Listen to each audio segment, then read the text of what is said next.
कहानी की शुरुआत में हम एक ऐसी जेल को देखते हैं जो एक सुनसान टापू पर बनी हुई थी। इस जेल के अंदर आज नए कैदियों को लाया जा रहा था, जिनमें से एक एडमंड भी था। वार्डन से मिलते ही एडमंड उसे कहता है कि सर मेरी मदद कीजिए, मैंने कुछ नहीं किया, मुझे यहाँ पर गलत इल्जाम में भेजा गया है। जिस पर वार्डन ने बड़े ही आराम से जवाब दिया कि मैं जानता हूँ, अगर तुमने कुछ किया होता तो तुम्हें देश के अंदर ही किसी जेल में फेंक दिया जाता। यहाँ इतनी दूर इस जेल में सिर्फ उन लोगों को लाया जाता है जिनके खिलाफ कोई साजिश की गई हो। इसके बाद वार्डन ने उसे बहुत मारा, फिर उसे जेल के एक कमरे में बंद कर दिया गया, जहाँ पर एक लकड़ी का दरवाजा और एक छोटी सी खिड़की मौजूद थी। ये दरवाजा साल में सिर्फ एक बार खुलता था, जब वार्डन बिना किसी बात के उन्हें पीटने के लिए अंदर आता था। समय बीतता रहा और कमरे में अकेले बंद रहकर एडमंड बहुत परेशान रहने लगा। उसने दीवार पर लिखा हुआ था कि भगवान मुझे न्याय दिलवाएंगे, लेकिन धीरे धीरे जब उसे उस जेल में 12 साल हो गए तो उसका भगवान से भी विश्वास उठता चला गया। उसे लगा कि मैं तो पूरी जिंदगी यहीं बंद रह जाऊंगा। लेकिन फिर एक दिन अचानक उसके कमरे की जमीन नीचे से उठने लगी। इस अनोखे हादसे ने एडमंड के होश उड़ा दिए।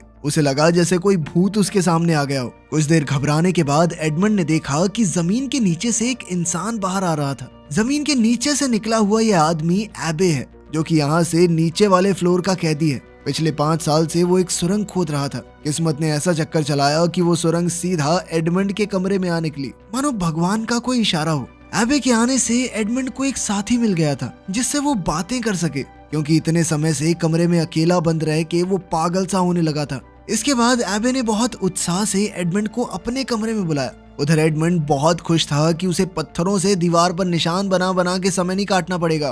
और जैसे ही एडमंड एबे के कमरे में घुसा तो वो वहाँ का नजारा देखकर हैरान रह गया। एबे का कमरा बाकी कैदियों की तरह नहीं था, एक ठीक ठाक से होटल की तरह कह सकते हैं। वहाँ उसके आराम के लिए कुर्सियां थी और शेल्फ पर पता नहीं कितनी किताबें पड़ी थी। एबे ने एडमंड से वादा किया कि अगर वो सुरंग की खुदाई में उसकी मदद करे तो बाकी बचे समय में एबे उसे पढ़ा सकता है। एडमंड के पास वैसे भी कुछ खास करने को था नहीं, तो उसने तुरंत ही हाँ कर दी। इसके बाद वो दोनों खुदाई का काम शुरू करने ही वाले थे कि तभी उन्हें गार्ड के कदमों की आवाज सुनाई दी। डर से कांपता हुआ एडमंड तुरंत अपने कमरे की तरफ भागा और फिर उसने जल्दी से कचरे वाली टोकरी तैयार कर दी, क्योंकि गार्ड उसके फ्लोर पे भी आने ही वाला था।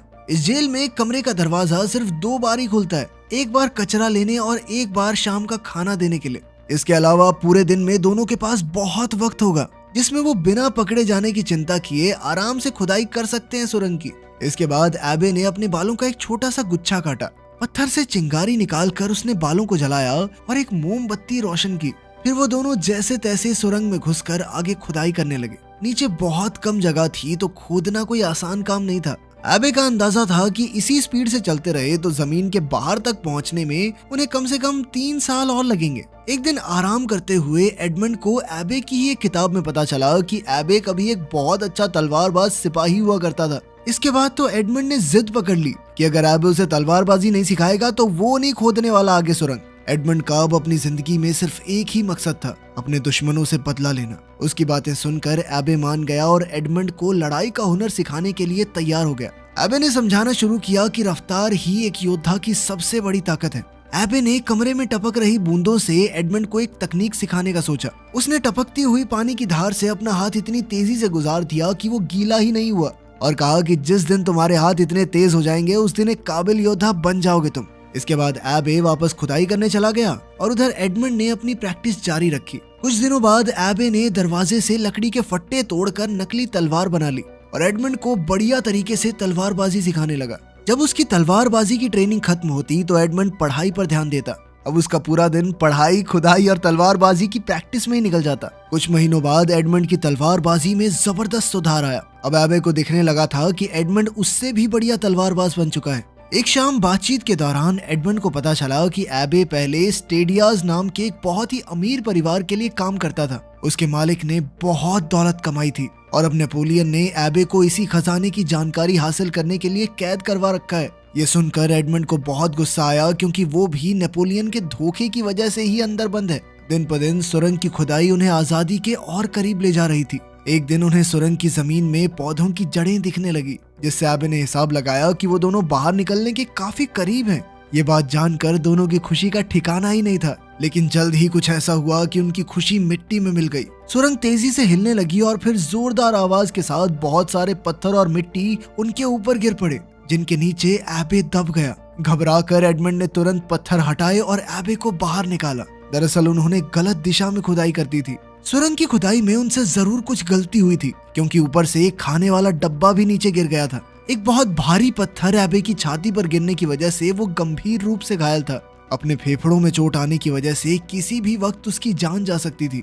अपने आखिरी लम्हों में एबे ने कमजोर आवाज के साथ एडमंड को बताया कि कमरे में एक पत्थर के नीचे एक किताब मिलेगी, उस किताब के भी नीचे कुछ छुपा हुआ है। एडमंड को वहाँ से उसी खजाने का नक्शा मिला जिसके चक्कर में एबे यहाँ कारागार में बंद था। नक्शे को देखकर एडमंड बहुत चक्का रह गया। एबे ने उससे वादा किया कि वो इस दौलत का इस्तेमाल हमेशा अच्छाई के लिए करेगा और गलत कामों से जितना हो सके दूर रहेगा। एडमंड ने वादा किया, जिसके थोड़ी देर बाद ही एबे की मौत हो गई। एडमंड की आंखों में आंसू थे, क्योंकि उसे लग रहा था कि वो दोबारा से अकेला हो गया।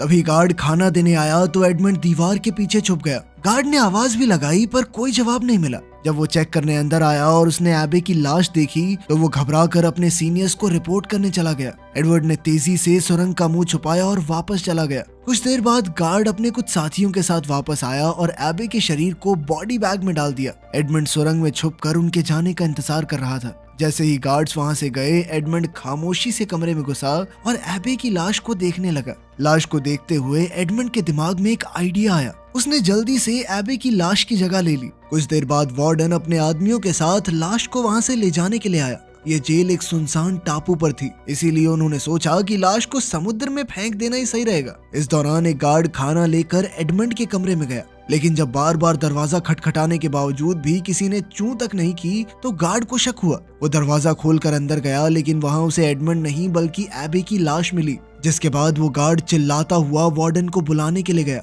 वार्डन जल्दी से ये काम निपटाना चाहता था और उस दिन तूफानी हवाएं चल रही थी। समुद्र की लहरें पत्थरों से टकरा रही थी, तो कुछ भी सुनना बहुत मुश्किल था। वार्डन गार्ड की बातों को सुनने की कोशिश कर रहा था, लेकिन इसी बीच एडमंड ने झटके से वार्डन की चाबियां चुरा ली। लेकिन इस झटके की वजह से वार्डन भी एडमंड के साथ सीधा समुद्र में जा गिरा। समुद्र में गिरते ही एडमंड ने चाबियों की मदद से जल्द खुद को बरी किया और जैसे ही वो तैरकर ऊपर आया तो उसने पीछे मुड़कर वार्डन को देखा। सालों का गुस्सा उसके अंदर भरा पड़ा था और उसने बेरहमी से वार्डन को पानी में डुबोकर मार डाला। इसके बाद